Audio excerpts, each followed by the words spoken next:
नमस्कार। छंद निरूपक आचार्य, इस विषय पर आज हम चर्चा करेंगे। तो हिंदी में पिंगल निरूपण का विधिवत प्रारंभ आचार्य केशव दास से माना जाता है। पिंगल भी छंद को ही कहा जाता है। दूसरे आचार्य चिंतामणि उनके भाई मतीराम माने जाते हैं। केशव ने छंदमाला की रचना कवि शिक्षक के रूप में की थी। वे स्वयं लिखते हैं, भाषा कवि समझे सबे, सिगरे छंद सुझाए, छंदन की माला करी शोभन केशव राय। क्योंकि छंदों के महत्व को यानी तुकांत रचनाओं को महत्व मिला था कविताओं, हिंदी कविताओं में या लोक भाषा कविताओं में, इसलिए हिंदी की में छंद इम्पोर्टेंट हो गए और उसी छंद को आधार बना करके कविता, गीत आदि लिखना प्रारंभ हुआ। तो चिंतामणि के ग्रंथ का भी नाम छंदमाला ही है। उक्त दोनों ग्रंथ सामान्य कोटि के हैं। मतीराम की वृत्त कौमुदी छंदो निरूपक ग्रंथों में महत्वपूर्ण है। इसके उपजीवी ग्रंथ भट्ट केदार का वृत्त रत्नाकर और हेमचंद्र का छंदानुशासन और प्राकृत पेंगलम है। मौलिकता न होते हुए भी इसमें मात्रिक और वार्णिक छंदों की सुव्यवस्थित और परिपूर्ण विवेचना की गई है। इसके उदाहरण सरल और सरस हैं।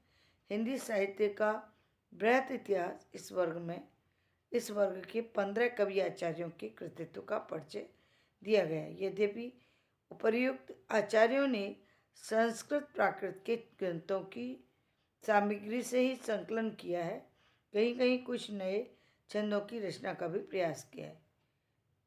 कवि शिक्षक के रूप में इन आचार्यों के योगदान की उपेक्षा नहीं की जा सकती। ये जो इन्होंने कहा है, कहीं कहीं कुछ नए छंदों की रचना का प्रयास किया है, मैं ऐसा नहीं मानती। क्यों नहीं मानती? क्योंकि छंदों का कोई भी नया प्रयास नहीं किया गया था। हाँ, पुराने प्रयास पर नए गीत, नई रचना जरूर की गई थी, यानी लोक भाषा में रचना जरूर की गई, लेकिन नए छंद नहीं बन पाए उस समय में। हाँ, नए छंदों की यदि हम रचना की बात करें तो 1950 के बाद नए छंदों की रचना की गई है।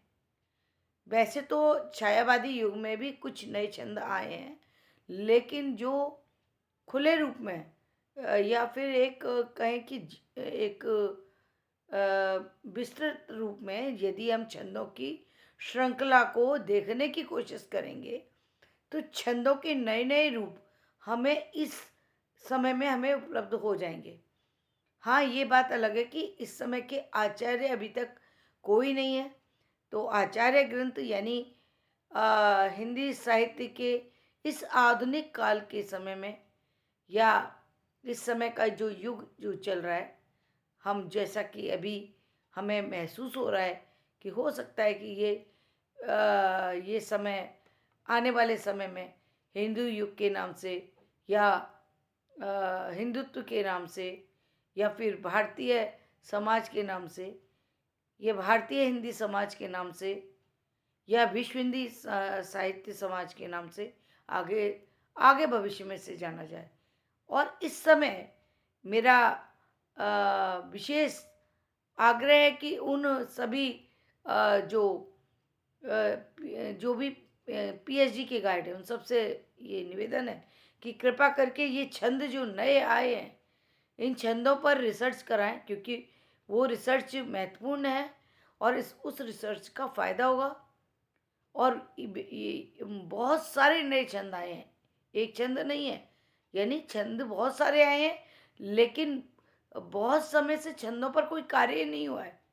कार्य संस्कृत के ग्रंथों पर हुआ है, संस्कृत के आचार्यों के ग्रंथों के अनुवाद पर हुआ है, लेकिन नए छंदों पर कोई काम नहीं हुआ है। और नए छंदों का शुरुआत हुई है 1920 में, यानी 100 वर्ष से ज़्यादा समय व्यतीत हो चुका है। हमारे यहाँ कोई भी नए आचार्य नहीं आए हैं। उन नए आचार्यों में नए जो भारतीय इतिहासकारों में अभी तक किसी ने भी इस रीतिकाल के बाद रीतिकाल में भी अनुवादक हुए, नए छंद रचयिता नहीं बने हैं। तो उन नए छंद रचयिताओं को पर शोध की जाए उन नए कार्यों पर शोध किया। यदि छंद रचयिता नहीं है कोई बात नहीं, लेकिन जो कार्य हुए हैं वो कार्य महत्वपूर्ण है। नए जो छंद बने वो महत्वपूर्ण है। वो कैसे बने हैं, कुछ तो छंद मैं भी बता सकती हूँ, उसके नाम अलग रख करके बता सकती हूँ, लेकिन बाकी मुझे तो ऐसा लगता है कि हजारों की तादाद में छंद आ गए हैं। हजारों की तादाद में इस 100 साल के अंदर छंद आए हैं, लेकिन उन छंदों को अपने साहित्य के अंदर सम्मिलित नहीं किया गया है। उनको सम्मिलित करने की आवश्यकता है। छंदों की जो शब्द शैली है वो बदल चुकी है। शब्दों की अब इस समय जो छंद आए हैं वो हिंदी साहित्य पर ही है। पहले लोक साहित्य पर थे, अब हिंदी साहित्य पर ही है। ये बात भी महत्वपूर्ण है और इस पर कार्य होने की आवश्यकता है। धन्यवाद। मेरा वीडियो पसंद आए इसे लाइक करें, शेयर करें और सब्सक्राइब करें।